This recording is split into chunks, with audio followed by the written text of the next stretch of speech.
বেড়াতে যান, আপনি প্রকৃতিকে ভালোবাসুন, দেখবেন আপনি মানসিক দিক থেকে আপনি অনেকটা সুস্থ থাকবেন, আপনি শান্তি পাবেন।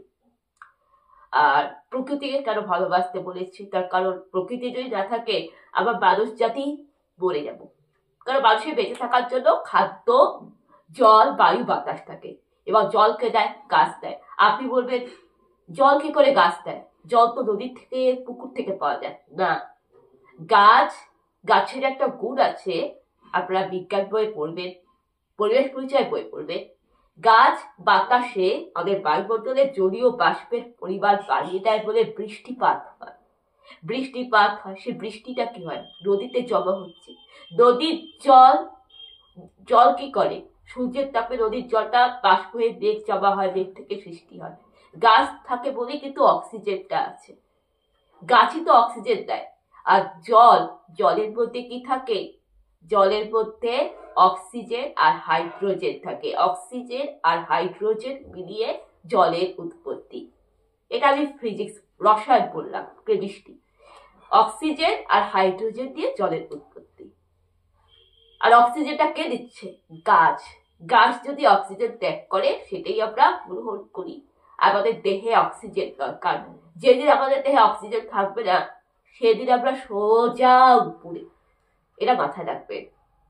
যে ব্যক্তি একেবারে ডেড হয়ে যায় তার দেহে কোনো অক্সিজেন থাকে না। অক্সিজেনটা হচ্ছে আমাদের গাছ দেয়। এবার গাছ আমাদের খাদ্য দেয়, ফল দেয়, ফুল দেয়, বাতাস দেয়, সবই দেয়। তাই আপনি গাছকে ভালোবাসবেন, গাছ লাগাবেন। আপনি ঘরে ঘরে যে কোনো গাছ, আপনি ফুল গাছ লাগাতে পারেন, আপনি সবজি গাছ বুনতে পারেন, আপনি পেঁপে গাছ, পেয়ারা গাছ, যে কোনো গাছ আপনি বুনতে পারেন। তুলসী গাছ বুনতে পারেন, আপনি পারলে তেজপাতা গাছ বুনতে পারেন, নিম গাছ বুনতে পারেন। আপনি গাছ বুনুন, আপনি একটা বাগান তৈরি করুন। দেখবেন আপনি যদি গাছ বুনে, দেখবেন আপনি পরিবেশ দূষণ প্রতিরোধ করছেন। আর আপনাকে ওষুধ 1000 টাকা, 2000 টাকা, 4000 টাকা খরচা করে আপনাকে ইনহেলার দিতে হবে না। কেন? আপনি গাছকে ভালোবেসেছেন, আপনি একটা প্রকৃতিকে ভালোবেসেছেন, আপনি একটা বৃক্ষরোপণ করেছেন, আপনি গাছের সেবা করেছেন, আর আপনি অক্সিজেন পাচ্ছেন।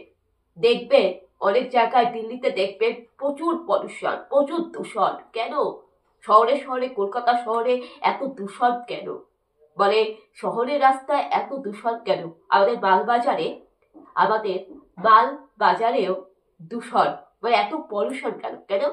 আমরা গাছ কেটে দিচ্ছি, আমরা গাছকে অবহেলা করছি, গাছ কেটে দিচ্ছি, গাছ নেই, তাই দূষণ। কত রকম বায়ু দূষণ হচ্ছে, পেট্রোল ডিজেলের পরিমাণ বেড়ে যাচ্ছে, তাই আমাদের অক্সিজেন মাস্ক কিনতে হচ্ছে। আমরা নিজেই দোষী, আমরা নিজেই পাপ করছি।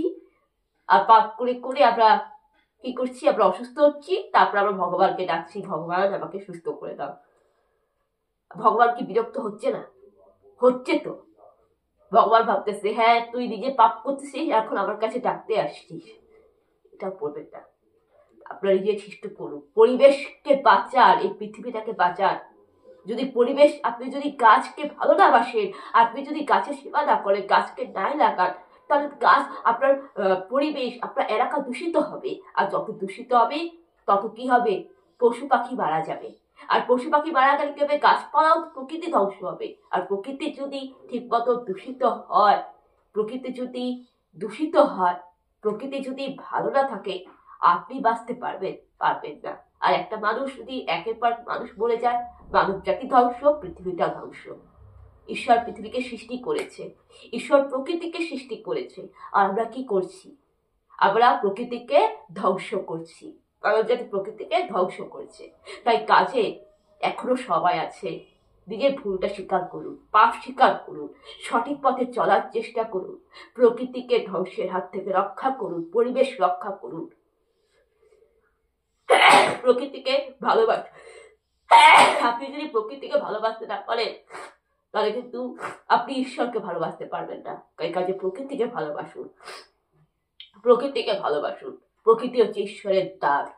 ঈশ্বরের দ্বারকে আপনি যত্নে রাখুন, ঈশ্বরের উপহারকে আপনি যত্নে রাখুন, আপনি প্রকৃতিকে ভালোবাসুন, আপনি বৃক্ষরোপণ করুন, আপনি গাছ লাগান, পরিবেশকে বাঁচান, দেখবেন আপনি অক্সিজেন আপনার লাগবে না। আর তার সাথে আপনি মনটাকে ঠিক রাখুন, ভালোবাসুন। আপনার মধ্যে আপনি যদি আপনাকে কেউ কিছু খারাপ ব্যবহার করে থাকে, কেউ আপনার কষ্ট দিতে থাকে, তাকে আপনি ক্ষমা করে দিন। আর আপনি যদি কোনো ভুল করে থাকেন, আপনিও তাকে সরি বলুন। ক্ষমা চাইলে কেউ ছোট হয়ে যায় না। সেই ব্যক্তি সকল ব্যক্তি যে ক্ষমা চাইতে পারে, ক্ষমা করতে পারে। ক্ষমাই হচ্ছে পরম ধর্ম। নমস্কার। আপনারা ভালো থাকবেন, সুস্থ থাকবেন। আজকে সকালে আমার এই বার্তা ছিল।